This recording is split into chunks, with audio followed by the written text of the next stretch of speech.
हरियाणा की हर अपडेट के लिए बेल आइकन दबाएं और सब्सक्राइब करें STV हरियाणा न्यूज। नमस्कार, आपके साथ मैं अनामिका अजय मिश्रा। आप देख रहे हैं फटाफट हरियाणा। साध्वी यौन शोषण और पत्रकार रामचंद्र छत्रपति हत्याकांड में रोहतक के सुनारिया जेल में सजा काट रहे डेरा प्रमुख गुरमीत राम रहीम को मिली 1 दिन की पेरोल पर जेल मंत्री रणजीत सिंह चौटाला ने बयान दिया है। उन्होंने कहा कि राम रहीम को 24 अक्टूबर को 1 दिन की पैरोल के बारे में पता था। 24 अक्टूबर को सुबह से शाम तक पैरोल दी गई थी। उन्होंने बताया कि राम रहीम की माता का स्वास्थ्य ठीक नहीं होने पर राम रहीम को पैरोल मिली थी। पुलिस कस्टडी में डेरा प्रमुख को उनकी माता से मिलने के लिए ले जाया गया था। उन्होंने बताया कि पुलिस के पास अधिकार होता है और इसी के आधार पर यह पैरोल मिली थी। अगर ज्यादा दिन के लिए पैरोल होता, उसमें सरकार और कोर्ट का भी हस्तक्षेप होता, लेकिन राम रहीम को केवल 1 दिन का पैरोल मिला था। उसकी माता की तबीयत ठीक नहीं थी। महेंद्रगढ़ पुलिस ने मजिस्ट्रेट के आदेश के बाद थाने की पुरानी बिल्डिंग के पीछे भारी मात्रा में अलग अलग ब्रांड की अवैध शराब की बोतलों को नष्ट किया। थाना प्रभारी अजय वीर सिंह ने बताया कि 36 मामलों में अवैध शराब पकड़ी गई थी और काफी लंबे समय से ये थाने की पुरानी बिल्डिंग में रखी हुई थी। वहीं 60 किलो अवैध पटाखे भी पकड़े गए थे और शराब की बोतलों के साथ ही इन पटाखों को भी नष्ट किया गया। पुलिस ने मजिस्ट्रेट से इजाजत मिलने के बाद इन्हें नष्ट कर दिया। हरियाणा में कोरोना के आंकड़ों में बढ़ोतरी दर्ज की गई है। पिछले 24 घंटे में 2267 नए मरीजों की पुष्टि की गई। गुरुग्राम में 704 नए मामले सामने आए हैं। फरीदाबाद में 452 नए केस सामने आए हैं। त्योहारी सीजन में लगातार कोरोना के मामले बढ़ने की आशंका जताई जा रही है। प्रदेश में 24 घंटे में कोरोना के कारण 21 मरीजों की मौत हो चुकी। अब तक कुल 1880 कोरोना मरीजों की मौत के मामले सामने आ चुके हैं। हरियाणा में कुल 1,78,413 केस अब तक सामने आ चुके हैं। वहीं एक दिन में 1533 मरीजों ने कोरोना को मात दी। हरियाणा की महिलाओं के लिए शुक्रवार का दिन ऐतिहासिक रहा। सदन में हरियाणा के पंचायती राज एक्ट में संशोधन का प्रस्ताव लाया गया, जिसे विधायकों ने पास कर दिया। इस संशोधित एक्ट के तहत अब हरियाणा में पंचायती चुनाव में महिलाओं की 50% हिस्सेदारी रहेगी। बीजेपी के प्रदेश अध्यक्ष ओपी धनखड़ ने इस फैसले के लिए सीएम मनोहर लाल का आभार जताया है। ओपी धनखड़ ने ट्वीट कर लिखा कि हरियाणा की महिलाओं के लिए शुक्रवार का दिन ऐतिहासिक रहा है। अब हरियाणा में पंचायती चुनाव में महिलाओं की 50% हिस्सेदारी रहेगी। दिल्ली और चंडीगढ़ की तरह हरियाणा में भी दिवाली पर आतिशबाजी नहीं हो सकेगी। कोरोना और लगातार बढ़ते प्रदूषण के चलते प्रदेश सरकार ने दिवाली पर पटाखों की बिक्री और आतिशबाजी पर रोक लगा दी है। सीएम मनोहर लाल ने इस फैसले की जानकारी देते हुए बताया कि आदेश तत्काल प्रभाव से लागू होगा। इस आदेश के उल्लंघन पर जुर्माने का प्रावधान भी किया गया है। प्रदेश के 8 शहरों में वायु की गुणवत्ता बहुत खराब है, जिससे महामारी के फैलने का खतरा और बढ़ गया है। हरियाणा विधानसभा के सदस्यों का एक प्रतिनिधिमंडल ने शुक्रवार को मुख्यमंत्री मनोहर लाल की अगुवाई में पंजाब के राज्यपाल एवं चंडीगढ़ के प्रशासक VP सिंह बदनौर से मुलाकात की। इस दौरान प्रतिनिधिमंडल ने हरियाणा विधानसभा के 20 कमरों को लेने के लिए हरियाणा विधानसभा द्वारा सर्वसम्मति से पारित एक प्रस्ताव की प्रति एक ज्ञापन VP सिंह बदनौर को सौंपा। इस दौरान हरियाणा विधानसभा के सदस्यों के प्रतिनिधिमंडल में मुख्यमंत्री मनोहर लाल, विधानसभा अध्यक्ष ज्ञानचंद गुप्ता, पुरातत्व एवं संग्रहालय मंत्री अनूप धानक, प्रतिपक्ष नेता भूपेंद्र सिंह हुड्डा, विधायक रघुवीर सिंह कादियान और विधायक किरण चौधरी शामिल थे। प्रतिनिधिमंडल में शामिल सभी सदस्यों ने पंजाब के राज्यपाल एवं UT चंडीगढ़ के प्रशासक VP सिंह बदनौर से कहा है कि 20 कमरे जो हमारा हिस्सा है, उन पर आज भी पंजाब ने अवैध तौर पर कब्जा किया है। हरियाणा विधानसभा के कर्मचारियों के साथ साथ विभिन्न दल के नेताओं और मंत्रियों के बैठक के लिए पर्याप्त जगह नहीं है। जाखल मंडी के कॉलोनी वासियों ने गंदे पानी की समस्या के समाधान के लिए एक बैठक की। कॉलोनी वासियों ने सरकार और नगर पालिका जाखल के प्रति नारेबाजी करते हुए उनकी इस समस्या का जल्द समाधान करने की मांग की। वहीं कॉलोनी वासियों ने वार्ड वासियों की बैठक बुलाकर 3 दिनों का अल्टीमेटम दिया है। लोगों ने बताया कि उनके वार्ड में गंदे पानी की निकासी का कोई प्रबंध नहीं है। अब अगर जल्द से जल्द इसका समाधान नहीं किया गया तो वो नगर पालिका कार्यालय का घेराव करने के साथ ही धरना प्रदर्शन करने को मजबूर होंगे। रेवाड़ी में उपायुक्त यशेंद्र सिंह ने शुक्रवार को धारूहेड़ा कस्बे का दौरा कर वहां की समस्याओं और राजस्थान के रेवाड़ी से धारूहेड़ा में आ रहे दूषित पानी का निरीक्षण किया। डीसी ने मौके पर ही कार्यकारी अभियंता हरियाणा शहरी विकास प्राधिकरण को निर्देश दिए कि भिवाड़ी से जो दूषित पानी धारूहेड़ा के सेक्टर में आ रहा है, उसे रोकने के लिए मैकेनिकल गेट बनाए, दूषित पानी को रोके। उन्होंने कहा कि इस दूषित पानी की वजह से धारूहेड़ा का भूजल भी खराब हो गया है और सेक्टर निवासियों को परेशानी का सामना करना पड़ रहा है। उन्होंने सेक्टर 4 और 6 की टूटी हुई सड़क के बारे में भी कार्यकारी अभियंता को निर्देश दिए कि इसके निर्माण कार्य के लिए जल्द से जल्द टेंडर करें और इस कार्य को जल्द से जल्द करें ताकि आमजन को कोई परेशानी न हो। सोनीपत के गांव गुमड़ में जहरीली शराब से हुई मौत मामला और भी गर्माता जा रहा है। एक के बाद एक हुई मौत को लेकर लोगों ने प्रशासन पर गंभीर आरोप लगाते हुए जाम लगाया। साथ ही मांग की कि जब तक मृतक के परिवार को 25 लाख रुपए मुआवजा और सरकारी नौकरी नहीं दी जाती तब तक उनका धरना जारी रहेगा। गुस्साए ग्रामीणों को समझाने के लिए खुद पूर्व मुख्यमंत्री के मीडिया सलाहकार राजीव जैन भी मौके पर पहुंचे। इसके साथ ही पुलिस प्रशासन के आला अधिकारियों ने गुमड़ गांव का दौरा कर लोगों से शांति बनाए रखने की अपील की। उपायुक्त श्यामलाल पुनिया एवं पुलिस अधीक्षक जशनदीप सिंह रंधावा ने संयुक्त रूप से गांव गुमड़ का दौरा करते हुए लोगों से अपील की कि वे अवैध रूप से बिक रही शराब का सेवन न करें। उपायुक्त ने मौके पर ही उपमंडल अधिकारी एवं मुख्य चिकित्सा अधिकारी को निर्देश दिए कि वो घर घर जाकर लोगों की जांच करें। इसके साथ ही उपायुक्त श्यामलाल पुनिया ने गांव के पास शराब के ठेके का दौरा किया और स्वयं शराब की बोतलों को गंभीरता से जांचा, परखा और विभाग के अधिकारियों से गहन पूछताछ की। प्रति अनाज मंडी में कार्यरत मार्केट कमेटी अधिकारी और कर्मचारियों पर राइस शेलर मालिकों ने भ्रष्टाचार के आरोप लगाते हुए प्रदर्शन किया।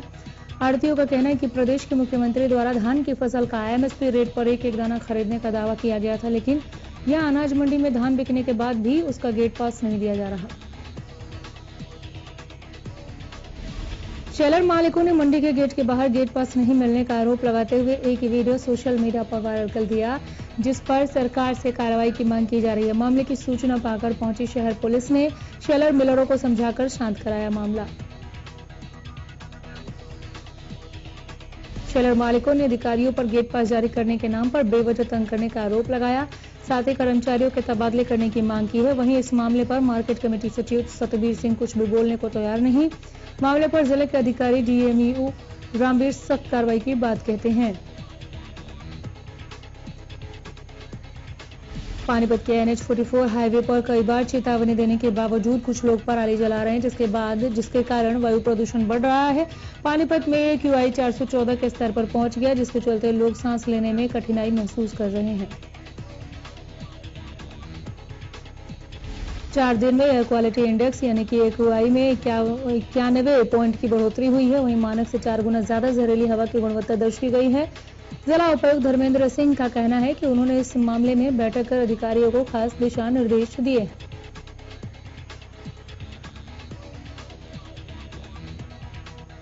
दिवाली के त्योहार में महज कुछ ही दिन बचे हैं। ऐसे में लोग दिवाली के सामान की खरीदारी करने के लिए बाजारों का रुख कर रहे हैं। इस बीच कुम्हारों को दिवाली से काफी उम्मीद है। कुम्हारों का कहना है कि दिवाली ही एक ऐसा त्योहार है जिसका वो साल भर इंतजार करते हैं। कुम्हार बाजारों में मिट्टी के खिलौने भी बनाने का काम कर रहे हैं, लेकिन कोरोना काल में कुम्हारों को इस दिवाली में रोजगार करना मुश्किल हो रहा है। कुम्हारों का कहना है कि ना तो सरकार उनके बारे में कुछ सोचती है, ना ही प्रशासन। कुम्हारों का कहना है कि इस काम में बहुत मेहनत है और आमदनी बहुत कम, इसलिए नई पीढ़ी अब इस काम को छोड़कर जा रही है। गोहाना में एक बड़ा हादसा होते होते टला। पानीपत की ओर से आ रही एक कंबाइन मशीन दुकान में जा घुसी, जिसके चलते दुकान का शटर और शीशे को काफी नुकसान हुआ। घटना की सूचना मिलते ही मौके पर पहुंचे दुकानदार ने चालक के खिलाफ शिकायत दर्ज कराई। दुकानदार का आरोप है कि इस हादसे के कारण उसकी दुकान में रखी मिठाइयां भी खराब हो गईं।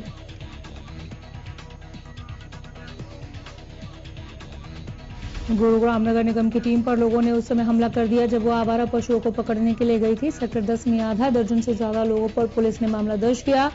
नगर कर्मचारियों पर हमले के साथ साथ गाड़ियों के शीशे भी तोड़े गए।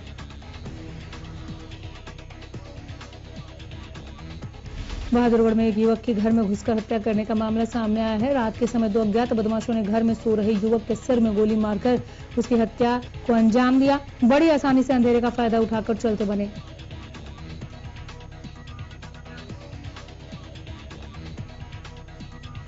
मामला बहादुरगढ़ के जसौर खेड़ी गांव का है। मृतक की पहचान सोमवीर के रूप में हुई। सोमवीर गांव में ही खेतीबाड़ी का काम करता था। रात के समय वो अपने घर में बने कमरे में सो रहा था। देर रात 2 बदमाश घर में दाखिल हुए और बड़ी आसानी से सोमवीर के सिर में गोली मारी, उसकी हत्या कर दी। वारदात को अंजाम देते ही आरोपी फरार हो गए। पुलिस जांच अधिकारी वजीर सिंह ने बताया कि परिजनों के बयान के आधार पर पुलिस ने मामला दर्ज कर लिया है। फिलहाल पुलिस कई पहलुओं को ध्यान में रखकर जांच कर रही है। जल्द ही आरोपियों की पहचान कर उन्हें सलाखों के पीछे भेजा जाएगा।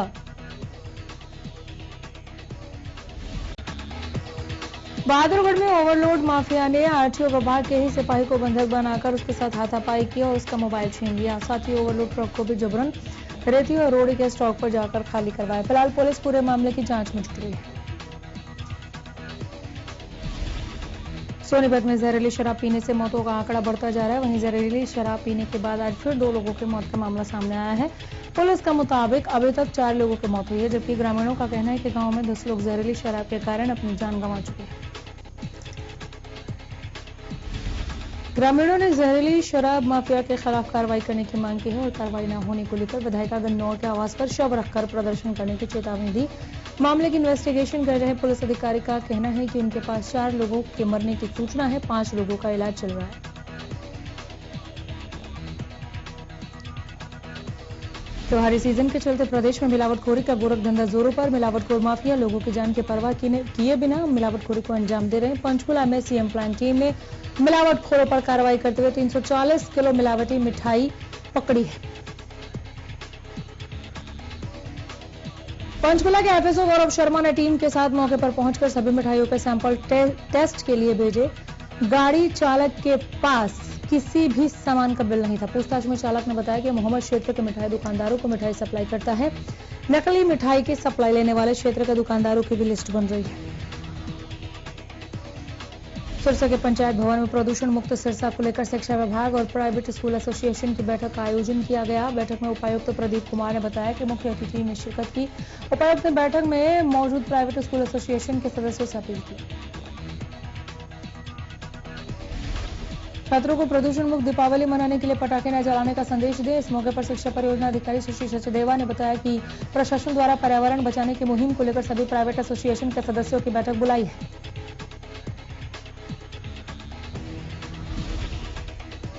त्योहारी सीजन में स्वास्थ्य विभाग की ओर से लगातार जागरूकता अभियान चलाया जा रहा है। इस बीच कैथल में स्वास्थ्य विभाग ने मिठाइयों की दुकानों से सैंपल लिए। सभी सैंपलों को जांच के लिए भेजा गया।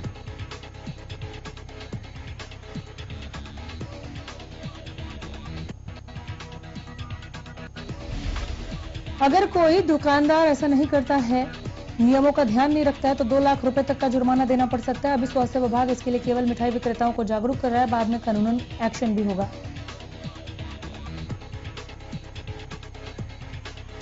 फतेहाबाद में हवा की गुणवत्ता लगातार बिगड़ रही है। फतेहाबाद में बढ़ते वायु प्रदूषण ने दिल्ली को भी पछाड़ दिया है। अगर यहां हवा की गुणवत्ता की बात करें यानी AQI की, तो 24 घंटे में 500 के पार जा पहुंचा है, जबकि दिल्ली में हवा की गुणवत्ता 452 दर्ज की गई है। दिल्ली के आनंद विहार में 419 AQI है। साइबर सिटी गुरुग्राम में बढ़ते प्रदूषण के स्तर पर लगाम लगाने के लिए नगर निगम सख्त है।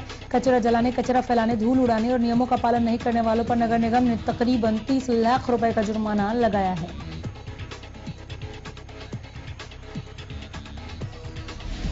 सीएनडी डंपिंग के मामले में 20 उल्लंघनकर्ताओं पर 5 लाख, कचरा फैलाने के मामले में 11 उल्लंघनकर्ताओं पर 55,000, निर्माण गतिविधियों में पर्यावरण के नियमों का पालन नहीं करने और धूल उड़ाने वालों पर 80 उल्लंघनकर्ताओं के नाम आए हैं, जिसमें 23,50,000 का जुर्माना लगाया गया। ज्वाइंट कमिश्नर जितेंद्र कुमार ने बताया कि ग्रेडेड रिस्पांस एक्शन प्लान की अवहेलना करने वाले लोगों पर निगम की टीमें लगातार निगरानी रख रही है। बढ़ते प्रदूषण को देखते हुए सोहना उपायुक्त ने दिवाली पर केवल 2 घंटे ही पटाखे जलाने के आदेश दिए। आप केवल ग्रीन पटाखे जला सकते हैं। कानून का उल्लंघन करने वालों के खिलाफ कानूनी कार्रवाई भी होगी। सोहना में आतिशबाजी करने के लिए दिल्ली अलवर मार्ग पर बने देवीलाल खेल स्टेडियम को चिन्हित किया गया है, जहां पर दिवाली वाले दिन रात 8 बजे से लेकर 10 बजे तक पटाखे जलाकर आतिशबाजी कर सकते हैं, लेकिन पटाखे ग्रीन हैं। एसीपी संदीप मलिक ने जानकारी देते हुए बताया कि सोहना में ग्रीन पटाखों के अलावा किसी भी तरह के पटाखों की बिक्री पर पूरी तरह से पाबंदी रहेगी।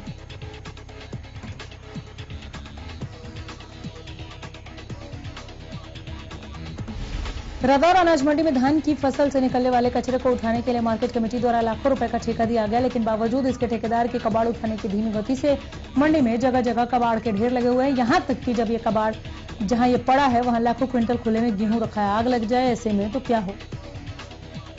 मार्केट कमेटी के कार्यकारी सचिव जयसिंह का कहना है कि धान सीजन में मंडी में जगह न मिलने के कारण कबाड़ नहीं उठाया जा सका, लेकिन कबाड़ मंडी की एंट्री गेट के पास है। ऐसे में उनका जवाब सच से कहीं परे है। गुरुग्राम पुलिस ने आईपीएल मैचों में सट्टे से जुड़े बड़े गिरोह का भंडाफोड़ कर 3 लोगों को गिरफ्तार किया। दरअसल क्राइम यूनिट सेक्टर 17 को मुखबिर की ओर से सूचना मिली थी कि मुंबई और दिल्ली के मैच पर लाखों का सट्टा लगाया जा रहा है। हरियाणा में छात्रा निकिता की हत्या के मामले में एसआईटी ने शुक्रवार को चार्जशीट दाखिल कर दी है। एसआईटी ने फरीदाबाद कोर्ट में 600 पेज की चार्जशीट फाइल की है। बता दें कि हरियाणा के फरीदाबाद जिले के बल्लभगढ़ में परीक्षा देकर लौट रही कॉलेज छात्रा निकिता की 26 अक्टूबर को गोली मारकर हत्या की गई थी। इसी के साथ फटाफट